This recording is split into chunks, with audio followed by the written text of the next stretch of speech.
Alright, what's up guys? My name is Zach and today I'm driving a 2004 Toyota Camry SE. Up front is a 3.3 liter V6 and down below is a 4-speed automatic transmission. And if you'd like to read more of my thoughts, head on over to carmarshal.com/overdrive.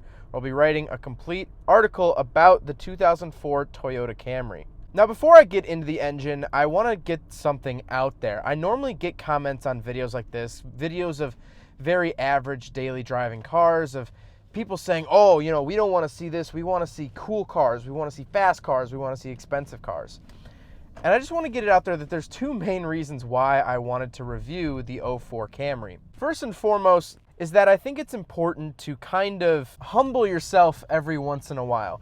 Now, I'm not saying that I'm so jaded by the GTR I drove and the Camaro and Tesla and all this stuff, but what I'm saying is that when you're reviewing cars, if I review another 2004, I want to get a good baseline. So say I review a 2004 Camaro or a 2004 Honda S2000, something like that, I know what the average was, kind of what the benchmark was for that year. And this is it. This is sort of the benchmark for the average car. The other reason is that this particular Toyota Camry, owned by my friend Tyler, which thank you Tyler for letting me do the review, has 20,000 miles on it. It is a 2004 and has 20,000 miles. So in the last 15 years, it has only accumulated 20,000 miles, which breaks down to a little over 1,000 miles a year, which even broken down to days, if we do the math, it has been driven 3 miles per day. That is it. So this is a very prime example of the 2004 Toyota Camry. There's not too many miles where the engine's going to be bogged or something has happened to the car. This is as fresh as it'll get in 2019. But let's get back to that 3.3 liter V6.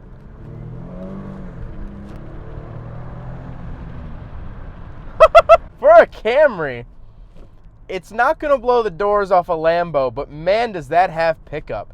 It's a 3.3 liter. That's a pretty decent size for an engine, and you really feel it. When you think Camry, you think light and economy. As a matter of fact, one just passed me. But this is the SE model, so that 3.3 liter is actually only available on the top trim SE model. They also offered a 3 liter V6 as well as a 2.4 liter inline 4. So you could get a range of engines, but this is by far the biggest and most powerful. I actually drove an older Camry that had been converted into a race car, but man, with a straight pipe and a manual, these engines are fun. Like I said, paired to it is an automatic transmission. Really nothing special here. It's a very, very basic Toyota transmission, which is fine. I haven't noticed any weird flukes or anything. It seems to shift down okay. I mean, it's not going to be lightning fast. It's not a dual clutch transmission, but it gets the job done. And last but not least, in case you didn't know, Toyota Camrys are front-wheel drive. So let's get on to the interior. In front of me, I have two gauges, a tachometer and a speedometer, which are really weird. They're really wide. I've almost never seen gauges like this. And they're silver, very 2000s, very dated. They were almost dated the next year. They almost look like the gauges of like a Power Wheels that don't actually work, but these actually work.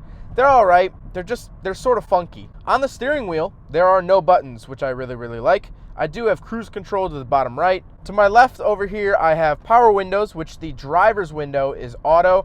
So it's a one touch and it'll go down, but it is not one touch back up. All the way down below my left knee actually is the traction control off button. It's sort of hidden, but I do get a little coin holder off to the left that actually has a no smoking sign. So it is not an ashtray, although I'm sure it's still used as one. To the right, there is a nice digital clock on the dash. Typical Toyota head unit. It has a 6-disc changer as well as a tape deck. Again, nothing crazy. Heating and air conditioning controls, which are very nice, very tactile, and there's no guessing about what you're reaching for. They're literally right smack dab the center of the dash, which is very user-friendly. Down below, I do have front driver side and passenger heated seats.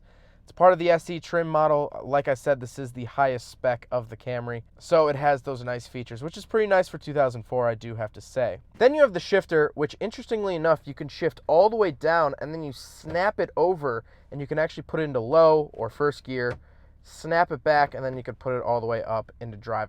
I've never seen a transmission snap into a low gear. It's always just been, L has always been at the bottom. It's the Prindle. Sunroof, not bad. The seats are pretty comfortable. If you might notice in the video, I'm a little leaned back. They have a very leisurely sort of seating position.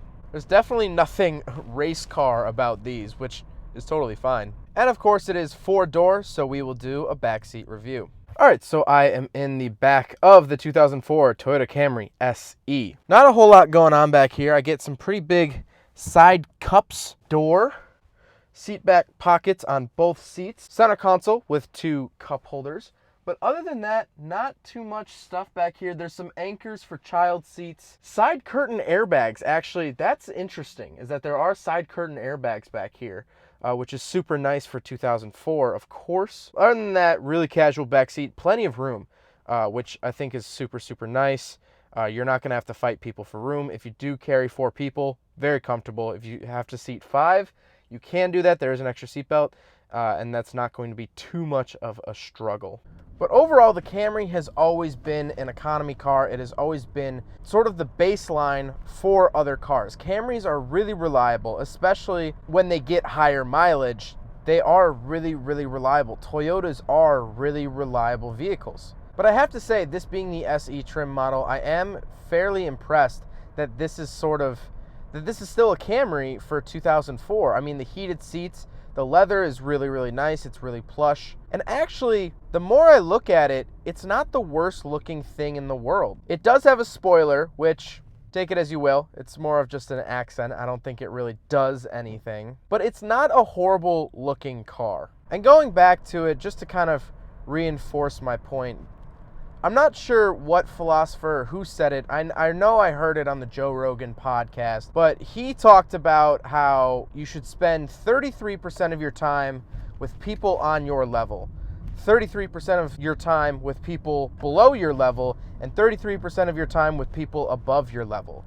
It sort of evens you out and makes you a well-rounded person, that is. And that's really why I wanted to drive the Camry, is I really want to get the full scope of cars. I want to fully understand auto manufacturers, and I know that I'll never ever perfectly understand every car ever made, but the more cars I drive, the more cars I review, the more cars I think about and incorporate into my life, it helps smooth out those rough edges of knowledge within my head. And that's what I love about cars too, is that this is not a driver's car. This is not a performance car. The only reason this has a V6 is for people who want to pass people on the highway. This is not a performance V6. It doesn't have a tune on it. It doesn't have anything like that. This is not built for spirited canyon driving or the drag strip. And I love that because there's cars out there in the world for everyone. If you're not a driver, if you hate driving, there's a car for you. If you love driving, if it's your favorite thing, if it's your hobby, if working on cars is what you love, there's a car for you. And so, as a car enthusiast, would I pick up a Toyota Camry? No, I would not pick up a 2004 Toyota Camry. But if you're not into cars, if you're just looking for a daily driver, something to get you point A to point B that you like, you don't hate going out to every morning, then definitely take a look at this. The SE model is great. It has that performance for passing on the highway. It's so cool that there's a car out there literally for everyone, even for people that don't like cars. Well, I hope you guys enjoyed the video. I hope you guys learned something about the 2004 Toyota Camry SE. If you want any more of my thoughts, head on over to carmarshall.com/overdrive. But again, hope you guys enjoyed it. Don't forget to rate the video, comment on the video, and subscribe if you really liked it. Take care, guys. Aside from my soul.